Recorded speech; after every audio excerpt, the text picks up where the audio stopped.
Good morning to all of you. Chapter आपका चल रहा है पॉलिटिकल पार्टीज़। लास्ट वीडियो में हमने डिस्कस किया था what are the challenges of political parties. Challenges means what are the problems faced by the political parties. Political parties कौन कौन सी चैलेंजेस, कौन कौन सी प्रॉब्लम फेस करती हैं। ठीक है, तो डिफरेंट जो चैलेंजेस थी, प्रॉब्लम हमने डिस्कस की। Now next topic, how can parties B reformed. अब रिफॉर्म्ड का मीन्स क्या है यहाँ पर? सुधार, कि आप पार्टीज़ को कैसे सुधार सकते हैं, उसमें किन किन रिफॉर्म की ज़रूरत है जिससे एक बेटर पॉलिटिकल पार्टी हमारे को अपने डेमोक्रेटिक कंट्री के लिए मिले। तो सीधी सी मैं यहाँ बात आपको डायरेक्ट कहता हूँ कि देखो, जो प्रॉब्लम आपने पढ़ी हैं उनको आप लैंग्वेज चेंज करके पॉजिटिव फॉर्म में लिख दी तो वो आपकी एक तरह से रिफॉर्म हो जाएंगे। फॉर एग्ज़ाम्पल था मनी एंड मसल पावर का, तो यहाँ पर हम क्या लिख सकते हैं रिफॉर्म के अंदर कि supreme court pass an order, एक सुप्रीम कोर्ट का ऐसा ऑर्डर पास करना चाहिए कि जो इन्फ्लुएंस है मनी एंड मसल पावर का वो रिमूव हो जाए। तो अब मनी एंड मसल पावर का जो इन्फ्लुएंस था वो तो प्रॉब्लम होगी, चैलेंज हो गया, और जब सुप्रीम कोर्ट एक ऑर्डर पास करके उसको रिमूव करवा दे तो वो क्या हो गया? एक रिफॉर्म हो गया। तो बाकी जितने भी आपने चैलेंजेस पढ़े आप उसको इस फॉर्म में लिख के आप अपना रिफॉर्म का आंसर तैयार कर सकते हैं। हम इसमें देखते हैं क्या पॉइंट इन्होंने दे रखे हैं। The constitution was amendment to prevent elected MLAs and MPs from changing parties. देखिए, ये सबसे इम्पोर्टेंट पॉइंट आया।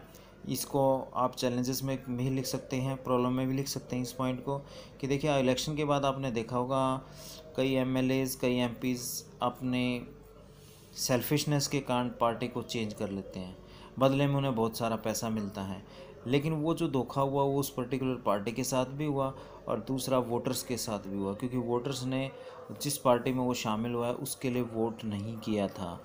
ठीक है, तो अब रिफॉर्म क्या हो गया कि कॉन्स्टिट्यूशन में ऐसा अमेंडमेंट किया जाना है कि चाहिए भी कोई MLA या MP अगर अपनी पार्टी चेंज करता है तो उसके जो मेंबरशिप है, जो उसका कैंडिडेचर है, जिस MLA MP है, उसको उसकी सीट से रिमूव कर दिया जाना चाहिए, यानी कि उसको कैंसिल कर दिया जाना चाहिए। अगर ऐसा होगा तो फ्यूचर के अंदर कोई भी MLA MP इस तरह से पार्टी को चेंज नहीं करेगा। ये एक रिफॉर्म है। नेक्स्ट रिफॉर्म की हम बात करते हैं। The supreme court pass an order to reduce the influence of money and criminals. आपने चैलेंजेस के अंदर भी देखा था कि जो इन्फ्लुएंस है मनी का वो बहुत ज़्यादा रहता है और क्रिमिनल्स का उसके अंदर बहुत ज़्यादा है, क्योंकि कई बार जो क्रिमिनल्स हैं वो भी इलेक्शन फाइट करते हैं और विन हो जाते हैं मनी का यूज़ करके, और मनी का इन्फ्लुएंस भी वैसे ही बहुत ज़्यादा होता है। तो इसको क्या कर देना चाहिए? इस इन्फ्लुएंस को रिड्यूस कर देना चाहिए या बिल्कुल ही रिमूव कर देना चाहिए। सुप्रीम कोर्ट को एक इस तरह का ऑर्डर पास करना चाहिए। तो ये क्या हो गया? एक रिफॉर्म हो गया। इससे पॉलिटिकल पार्टीज़ के अंदर काफ़ी सुधार आएगा। नेक्स्ट हम बात करते हैं, election commission pass an order making it necessary for political parties to hold their organisational election and file their income tax return. यानी कि जो पॉलिटिकल पार्टीज़ है वो भी डेमोक्रेटिक होनी चाहिए, तो उसके अंदर भी ऑर्गेनाइजेशन इलेक्शन होनी चाहिए। फॉर एग्जांपल आप कहते हैं सोनीपत का हेड पर्टिकुलर पार्टी ने ये बनाया है, तो वो कैसे बनाया जाना चाहिए? वो एक इलेक्शन प्रोसेस के थ्रू बनाया जाना चाहिए जिसके अंदर एक्टिव मेंबर्स पार्टिसिपेट करें। आपको कंपोनेंट्स बताए थे, लीडर बताया था, एक्टिव मेंबर्स बताए थे और फॉलोवर्स बताए थे। तो एक्टिव मेंबर्स का ही इलेक्शन होना चाहिए, एक्टिव मेंबर ही वोट करने चाहिए, जिससे एक प्रॉपर लीडर उनको उस पर्टिकुलर प्लेस का मिल जाए और जिससे वहाँ के वोटर्स भी खुश रहेंगे भी हाँ ये एक डेमोक्रेटिक वे से हुआ है। दूसरा ये कहा था कि लैक ऑफ इंटरनल डेमोक्रेसी, तो इससे वो लैक ऑफ इंटरनल डेमोक्रेसी भी कम हो जाएगी, यानी कि पार्टी के अंदर एक इंटरनल डेमोक्रेसी स्टार्ट हो जाएगी। तो इस तरह का इलेक्शन कमीशन एक ऑर्डर पास करना चाहिए जिससे पॉलिटिकल पार्टीज़ के अंदर रिफॉर्म हो सकता है। नेक्स्ट हम बात करें, A law should be made to regulate the internal affair of political parties should be made compulsory for political parties to maintain a register of its members and to follow its own constitution। एक constitution तैयार करना चाहिए और ताकि सारे members उस constitution को follow करें, जैसे कंट्री के सिटीजन्स अपने कॉन्स्टिट्यूशन को फॉलो करते हैं, जुडिशरी कॉन्स्टिट्यूशन को फॉलो करती है, लेजिस्लेचर कॉन्स्टिट्यूशन को फॉलो करता है, उसी तरह से पर्टिकुलर पार्टी का अपना एक कॉन्स्टिट्यूशन होना चाहिए कि हम किस तरह से वर्क करेंगे। तो जो मेंबर्स हैं फिर वो उसी कॉन्स्टिट्यूशन के अकॉर्डिंग वर्क करेंगे, जिससे एक डिसिप्लिन मेंटेन होगा पॉलिटिकल पार्टीज़ के अंदर। नेक्स्ट है, it should be made mandatory for political party give a minimum number of tickets about 1/3 to women candidate. हर एक पार्टी को ये मैंडेटरी कर देना चाहिए, मैंडेटरी मीन्स कंपलसरी कर देना चाहिए कि भाई अपनी पार्टी से इलेक्शन के टाइम पे 1/3 सीट्स रिजर्व करनी चाहिए, किसके लिए, वुमेन कैंडिडेट के लिए, क्योंकि फीमेल पॉपुलेशन भी तो हमारी कंट्री के अंदर है। ठीक है, तो पार्लियामेंट के अंदर जो 543 डिफरेंट कॉन्स्टिट्यूंसी से इलेक्ट होकर जो मेंबर्स बैठते हैं तो डिफरेंट एरिया से आते हैं, तो अब सभी अपने एरियाज़ की बात रखते हैं। ऐसे ही वुमेंस की बात रखने के लिए भी एक वुमेन कैंडिडेट का होना मस्ट है।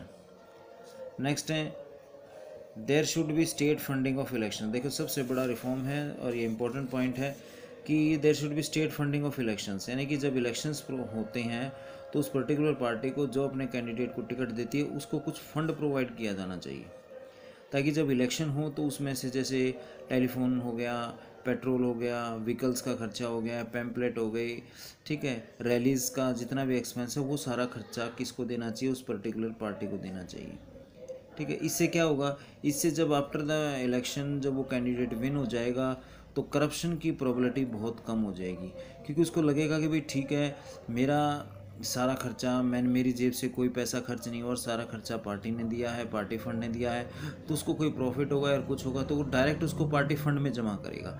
इस तरह पार्टी के पास भी काफ़ी सारा पैसा इकट्ठा हो जाएगा और नेक्स्ट टाइम इलेक्शन होगा तो अपने सभी कैंडिडेट्स को वो वापस से फंड प्रोवाइड करे। तो इससे कंट्री के अंदर क्या होगा, करप्शन जो का लेवल जो है वो कम हो जाएगा। पहले मैंने बताया था करप्शन देखिए हमेशा हाई लेवल से हम रिड्यूस कर सकते हैं। अगर हम सोचें करप्शन कैसे कम होगा तो वो हाई लेवल से कम होगा। अगर इसको हम लो लेवल से करना सोचेंगे तो करप्शन कभी भी ख़त्म नहीं हो सकता है, क्योंकि उसमें एक उस पर्टिकुलर इंडिविजुअल का लॉस है जो ये चाहता है कि मैं ना ही किसी तरह का कोई करप्शन नहीं करूँगा। फॉर एग्जांपल हम रिश्वत की बात करते हैं, मनी इन्फ्लुएंस की बात करते हैं, नहीं दूंगा, तो उससे उस पर्टिकुलर इंडिविजुअल या उस फैमिली का ही लॉस होगा। उसके साथ वाले उस काम को ईजिली करा जाएंगे तो उसी का लॉस हुआ। तो ये हाई लेवल से होना चाहिए कि भी ऑल आर इक्वल एंड किसी के साथ सभी के साथ को इक्वली ट्रीट किया जाएगा, किसी तरह का कोई करप्शन नहीं होगा, सही एक लीगल तरीके से वर्क होगा। तो फिर उसमें जो नीचे वाले जो लोग हैं वो उसको फॉलो करेंगे और फिर इसी तरह से हम इसको चीज़ को ख़त्म कर सकते हैं। तो उसके लिए मस्ट है कि पार्टीज़ को क्या करना चाहिए, फंडिंग प्रोवाइड करनी चाहिए इलेक्शन के टाइम पे अपने कैंडिडेट्स के लिए, ताकि फ्यूचर में जब वो इस तरह का कोई काम करना सोचें तो एक इससे हमें 80 to 90% उनकी जो मेंटलिटी है उसको हम चेंज कर सकते हैं। और अगर हमने 80 to 90 मेंटलिटी चेंज कर दी तो पॉलिटिकल पार्टीज़ में बहुत ज़्यादा रिफॉर्म होगा और ये पब्लिक के लिए भी काफ़ी ज़्यादा बेनिफिशियल होगा। तो इसके अलावा भी जैसे हमने प्रॉब्लम्स पढ़ी थी उनको भी आप पॉजिटिव वे में कन्वर्ट करके रिफॉर्म्स के अंदर लिख सकते हैं। तो इसमें आपको मिनिमम 6 to 7 पॉइंट्स आपको आने चाहिए जो आपने फेयर नोटबुक के अंदर लिखने हैं। ठीक है, तो इस तरह से आपका ये टॉपिक आज कंप्लीट होता है, चैप्टर कंप्लीट होता है। एनसीईआरटी में जो इसके क्वेश्चंस मैं आपको भेजूंगा वो आपने फर्स्ट क्वेश्चन करना, state the various functions political parties perform in democracy. Functions आपको स्टार्टिंग में आए थे। उसके बाद चैलेंजेस आपने कर लिए। Second question, what are the various challenges face the political parties.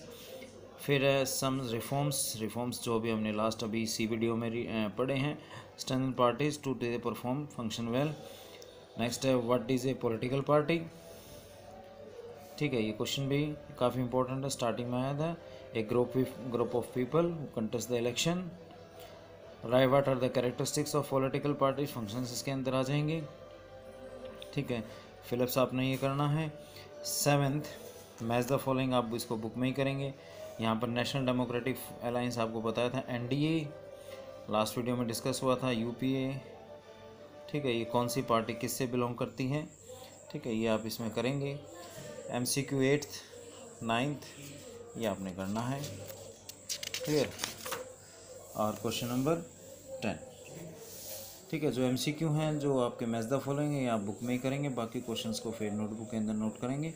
Chapter complete होता है आपका। Thank you.